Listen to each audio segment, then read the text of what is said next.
Can I help you at all? Well, yes, actually, I was wondering how much the snowstorm was. Oh! What are you doing? Sorry. Don't touch the things. This is a local shop for local people. There's nothing for you here. Well, this is our local shop, and for people here at the sharp end of decisions made by central government, it's no joke. But wasn't devolution supposed to help with that? Well, with so much bad economic news around, many people are looking to their local politicians to try and help. The idea of devolution was that if local politicians took decisions locally about the way money was spent, ideally those decisions should be better informed. But realistically speaking, with a worldwide recession and no tax-raising powers at Stormont, is there actually very much the Northern Ireland Assembly can do? I think there are many things which they could do, and they need to be very much more imaginative. We have our own expenditure within the Assembly, and the Assembly can decide how to spend certain monies, and that's not covered by the same level of constraints as, for example, money coming from Treasury. At the moment we have what is basically just a glorified county council. It barely legislates. It certainly can't take any dramatic decisions on welfare or taxation. This week, all eyes have been on the Chancellor, and the budget has had mixed reviews here. An extra 3 pence on fuel and 37 pence on a packet of cigarettes haven't gone down well. But the limited reductions in corporation tax have been welcomed by the business community. So we approached 3 commentators, all with experience of number crunching around social policy, to ask them, is there more the Assembly could be doing? At the Law Centre Northern Ireland in Belfast, Director Les Allenby is delivering a training course.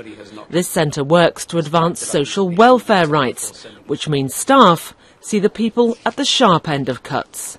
We know from all economic indicators it's going to take longer for Northern Ireland to come out of the recession than the rest of the UK. That means in terms of our unemployment rates, not just in terms of the official stats, but also those people who are looking for work, who are not included in the official stats, we're pretty much at the top of the league table, and it's going to take us longer to get out of that issue. For Les Allenby, the Assembly needs to recognise the extent of the cuts Northern Ireland is facing and manage those, using money they do have access to. I would say let's have a social protection fund operating alongside a social investment fund. Let's recognise that both social security and the economy are 2 key pillars for how we deal with the future of people in Northern Ireland.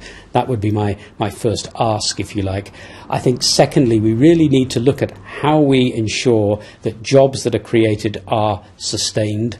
And I think thirdly, Sammy Wilson and others need to go out to bat for Northern Ireland and say that some of the things that are being done in Britain don't actually work in Northern Ireland.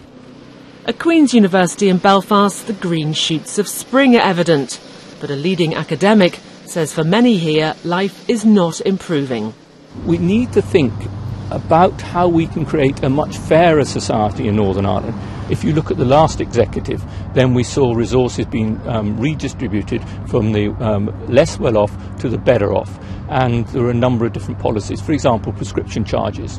The abolition of prescription charges was a clear redistribution because the bottom 10% only spend about 5p a week on prescription charges. The top 10% spend over 50p. So by abolishing prescription charges, that's simply redistributed from the poor to the better off.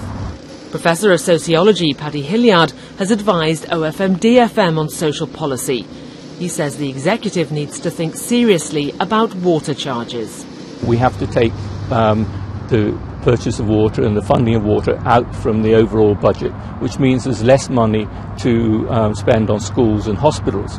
And that sum is a considerable sum. We're paying Northern Ireland Water somewhere around £260 million a year for the provision of water. And there are other costs involved with that. So we're paying far too much for water as a society. And it's high time the politicians look very seriously at that. Commentator Newton Emerson has just finished writing his weekly column. He agrees the Assembly is constrained by Westminster rules, but he's challenging the executive to do something about those constraints. Well, there are a surprising number of technical rules restricting how Stormont can spend money, save money, switch it from spending into investment, and there are also an awful lot of technical rules and restrictions on the welfare budget, for example. But those rules are open for negotiation. 4 years ago, Peter Robinson, when he was Finance Minister, was offered a deal by Gordon Brown to reform all these rules in a deal over corporation tax, so that Stormont could have saved money, could have saved and invested, and carried money over year to year. He says the Scottish Parliament has managed to change the rules, so why can't Northern Ireland? If Sammy Wilson, Peter Robinson, Martin McGuinness were to go to London and say, we can help you deliver your policies if you help us to mitigate their effects, windows of opportunity have been opened in the past. They will open again on welfare reform, on corporation tax and so on. They need to seize them, but the question is, are we prepared to switch our politics from the bun fight it's been in the past to a very dry sort of procedural politics, negotiating the technicalities of accounting rules?